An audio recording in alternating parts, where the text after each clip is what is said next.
How many Qui-Gon Jinns do I need in a single set? What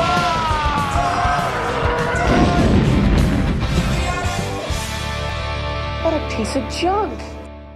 Hello and welcome to another edition of Toys in the Attic. I'm your host Vic. We're gonna go through another box today, box number 4. Here we go. Next out of the box, I'm already seeing yellow bubbles, and this is Chancellor Valderon. Interesting fact about this, I have 3 of these. And the reason behind that is I was trying to be the completist. This one has a warning, not intended for children under 3 for choking parts. There were no choking parts, so the next one that came out had a little black label over this. And then the third one that came out, it was just black. Maybe they're in this box. I'm gonna save this over to the side. All right, I told you I like the Viceroys. Newt Gunray. Cool figure. Again, big plastic robe, no articulation, but he was just a cool looking figure. I liked him. Next, we got a little yellowing on this. Again, really cool figure, but the big plastic robe, so not a lot of playability unless you removed all the extra stuff. Boss Nass, and he comes with his Gungan staff. This is another meaty figure. One of the reasons I like him is he's nice and heavy.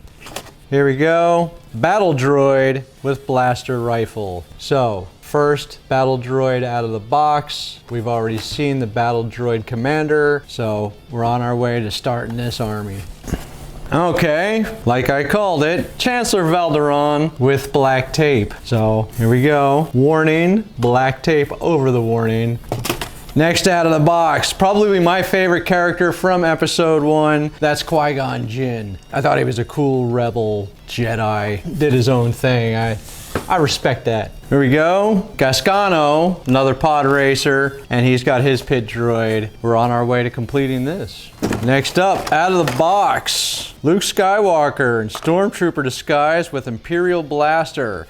Love this figure. I also picked that up in the 6-inch. Both have the removable helmet. Always a fan. Always, that's one of my favorite scenes from A New Hope, when they went to the Death Star and they went down to the trash compactor. Love that. Let's see if we can get this freeze frame action slide. So I got my lightsaber here. We're gonna try to do this. And there's our boys, Han and Luke, in the garbage chute. What an interesting smell you discovered. Another accessory pack. This is the Naboo accessory set. What kind of goodies do we have in this thing? We have a Jedi cloak, backpack with retracting grappling hook, 2 blaster rifles, a blaster, a lightsaber, and a lightsaber handle. Who got to use all these? Well, obviously one of the Jedi. You know what? None of my figures got to use any of this. Look, it's all trapped in plastic. Poor figures. All right, next up we have Padme. And she's got her pod race view screen. So I can actually use this figure as well. She could be in the stands while she's watching all the pit racers I set up. Nah.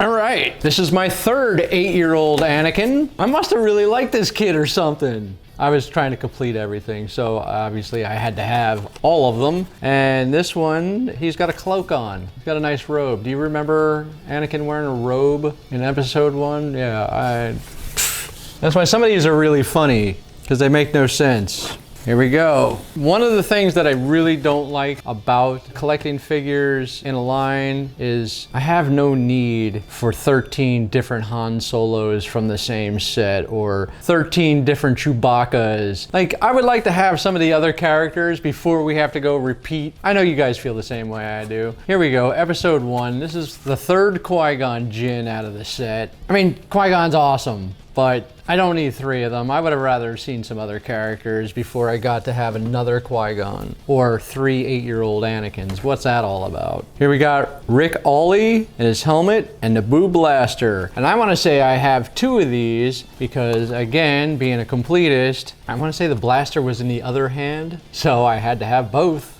Another accessory pack. This one's a Tatooine accessory pack. And again, it looks like all stuff that was not used in the movie. Qui-Gon Jinn's poncho. Did he wear a poncho? He must have. Why would they have that? He must have worn it from the ship to Watto's. 2 blasters, Watto's data pad, a backpack, and a pullback droid. Okay, this may be one of the ugliest Yodas ever made for episode 1. And he comes with this cool little chair. I didn't like Yoda in episode 1. on screen or any of these action figures. I know most of you agree with that. All right, box is coming down to the end here. A few more figures, but I'm seeing some original trilogy in here. Power of the Force though. We still haven't got to the good stuff. But this one's cool. It's Obi-Wan with lightsaber. This looks like he's getting ready to fight Vader. I mean, no other time was he in his this is the Vader scene. And then you pull on this little flashback card. He goes from an old man back to Ewan McGregor. I like this figure. I gotta find the Darth Vader that goes to this. And ironic as it is, Obi-Wan. Jedi duel. This is when he smokes Maul. I don't like the figure, but I respect the duel. Going back to what I said, Qui-Gon Jinn.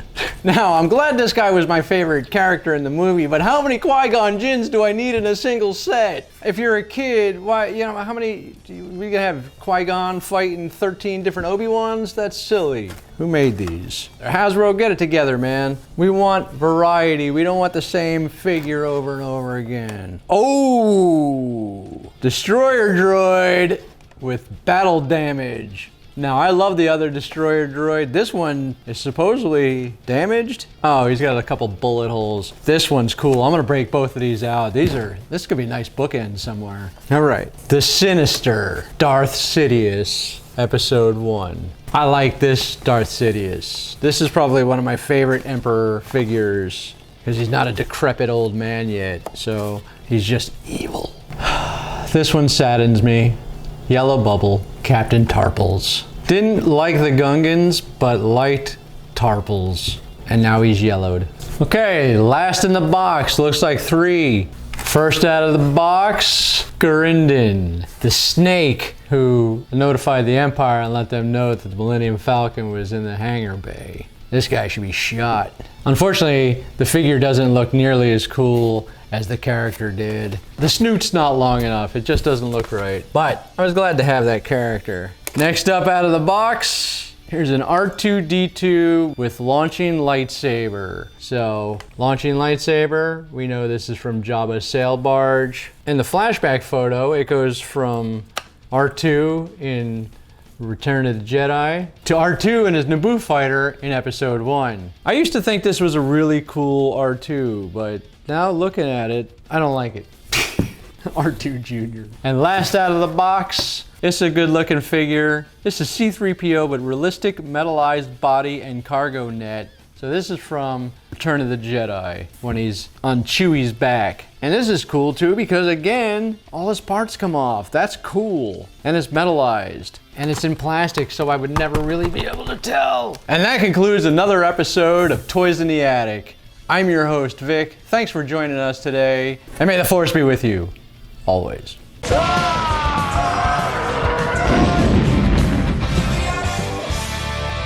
What a piece of junk.